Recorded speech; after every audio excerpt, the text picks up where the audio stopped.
What's going on, guys? I'm Mighty back again with the weekly Rust Skins videos, and today we have a continuation of the Legacy Kevlar with the new road sign stuff out.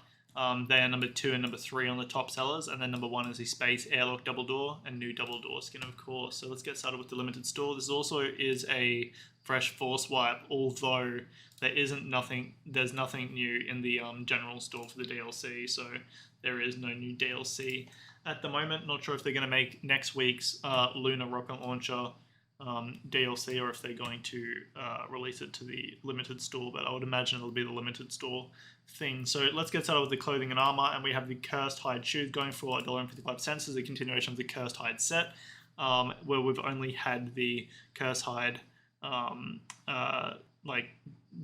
shirt thing and the Cursed Hide shorts, and we've also had the Cursed Hide poncho and bandana and the beanie cap. So we've actually had quite a bit of Cursed Hide stuff, but that's basically the whole Prim kit now.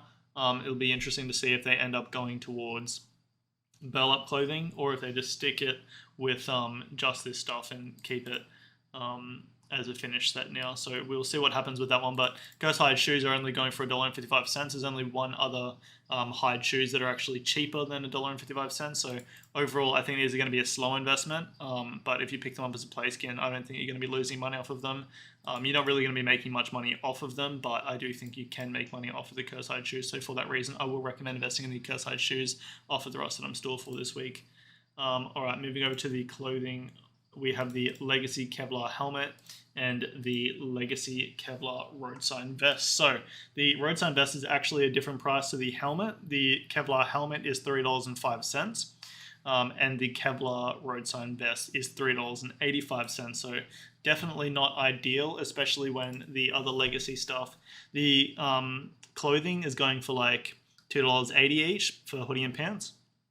And then we've got the Metal Gear going for like $5.60 and for the face mask and $8.50 for the Kevlar vest. So overall, the Legacy Kevlar stuff, it's not performing terribly, but it's not performing that good considering we've just had a new item come out. I mean, Steam could potentially not have updated its prices because I haven't clicked into them, but that is also something to think about. So with the Kevlar road sign vest, it's $3.95. I think if you're picking up off the Rust store, you're not going to be able to sell it anytime soon because it's $3.85, right? So I'd recommend trying to get the Kevlar vest off of the community market with the buy order. So I recommend trying to place a buy order as soon as possible for that one when it comes to the Rust store. But overall, the Legacy road sign vest is going to be a longer term investment, especially if you pick it up off the Rust store. So it doesn't seem to have too much demand at the moment, but I do think the black road sign will always go up. So it will probably make you money in the long term, but at the moment, I would try and get it for a little bit cheaper off the community market. And that pretty much goes the same for the Legacy Kevlar helmet. Of course, it is just a road sign helmet, coffee can, and it can be replaced or interchanged quite easily with a bandana and a wolf headdress, for example. So $3.05 is what that one's going for as well. We've only got two items in fact, that are below the $3.05 mark, and that is the hoodie and the pants. So two of the more important things for the actual set itself, but the set does look nice. Unfortunately, though, I'm not going to recommend investing in the Kevlar helmet. I'd recommend trying to get that off the community market with the buy order as well, simply because the starting price at $3.05 is, in my opinion, too expensive, especially for the quantity that we're getting on the community market. So the cheapest thing we have on the the lowest quantity thing we have on the community market is the Legacy Kevlar vest, which is the most expensive item, and then the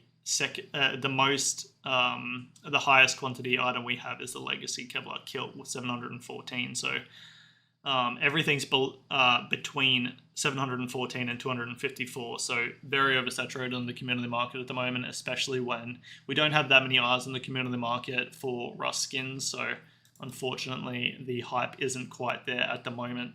So overall, not going to recommend investing in either of the Legacy Kevlar items off of the Rust store for this week, although I will recommend trying to get them for cheaper with a buy order on the community market.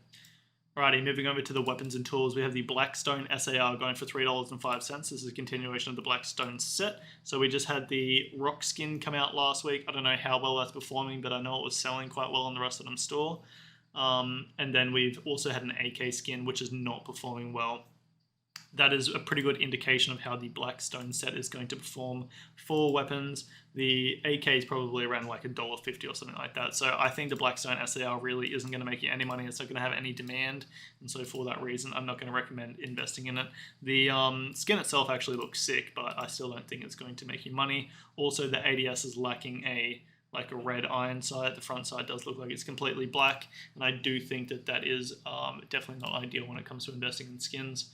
Moving over to the ISI sword, going for $3.95. This is actually a skith-looking sword skin. However, I'm not going to recommend investing in it just straight up because no one really uses swords that often unless they're smacking barrels. But we do have plenty of other melee weapons that you can use to do that. So overall, the demand for sword skins really isn't that high. It's actually a sick-looking sword skin, but it is also $3.85. So not going to recommend investing in the ISI sword off of the Rust Item store for this week because I don't think it's going to have any demand once it goes to the community market.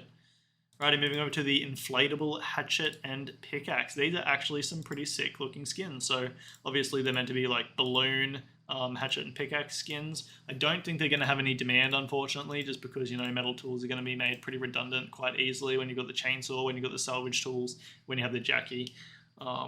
So overall, I'm not going to recommend investing in them, although I do think they are actually sick skins, so I'm probably going to pick them up, at least the hatchet as a play skin. I legit never use the metal pickaxe unless I actually have to use it.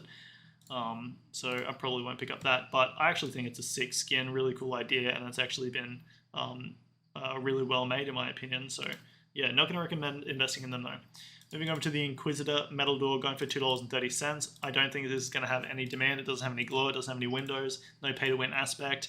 Not bright enough colors for the Rust community to, you know, pull their attention away and buy the Inquisitor metal door instead. It's a cool door skin, but I don't think it's going to have any demand, and it is for a more niche / older audience than what we have in Rust at the moment. So moving over to the Neon Vibes Armored Door, this is the kind of skins you want to be looking at as a an investor, I suppose. But look, overall, the Neon Vibes set has performed quite well. I just can't get amongst it personally. We've had a garage door, we've had a sheet metal door, we've had a furnace. That might be it, but I'm pretty sure they're all above $3.85. However, I think they're probably going for around like $4.40 for some of them. So of course that is still above $3.95, but once you sell it, you have to keep in mind you've got your Steam tax, or whatever you're selling it on, you've got your tax as well. So you're probably going to be selling it for the same price, or you're going to be selling it for less money than what you bought it for. So you could pick up one of these and you could make like a little bit of money, but overall I don't think you're really going to be making money off of the Neon Vibes Armored Door off of the Rust Item store. So if you want to try and pick it up, then probably place a buy order on the community market and get it from there. And moving over to the final skin of the week, we have the Space Airlock Double Door. Overall, this was a pretty mid-week, to be completely honest, and I have seen this door skin in-game already because I was playing Rust earlier. I thought that this might have had some windows just looking at the screenshots, but unfortunately it does not have windows. It is still a glowing deployable. It actually does look pretty sick. It kind of reminds me of like the Halo CE sliding doors in the first mission. $3.95 is what it's going for. It's actually sick. The more I look at it, the more I like it, but I'm not going to recommend investing in it. It is a pretty simple glow. It is a pretty, it's a pretty cool looking door skin, pretty unique, but I don't think it's going to have any demand really. So for that reason, I'm not going to recommend investing in the Space Airlock Double Door off of the Rust Item store. And I don't think it's really going to make you money if you pick it up as a play skin or buy it off the community market either. Although it does depend, of course, how much you get it for. So overall, pretty trash week in terms of investing, although we actually have some pretty sick skins. Like, I really like the Legacy Kevlar set. I like the Cursed Hide stuff I think the Blackstone stuff looks cool, but I just don't think it has very good demand. The Ice Sword looks sick. Neon Vibes personally isn't my thing, but I know some people do enjoy it quite a lot. Inquisitor Metal Door is unique, but if that skin was accepted, a few years ago, then it would have performed a lot better. The Inflatable Hatchet and Inflatable Pickaxe are both awesome, but they're not going to have any demand because we've already got better stuff and then better tools in that instance.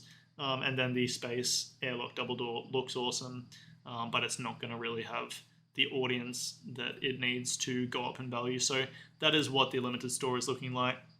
Reminder of what the top sellers is looking like. I hope you guys have enjoyed this video, and remember, have a skits one.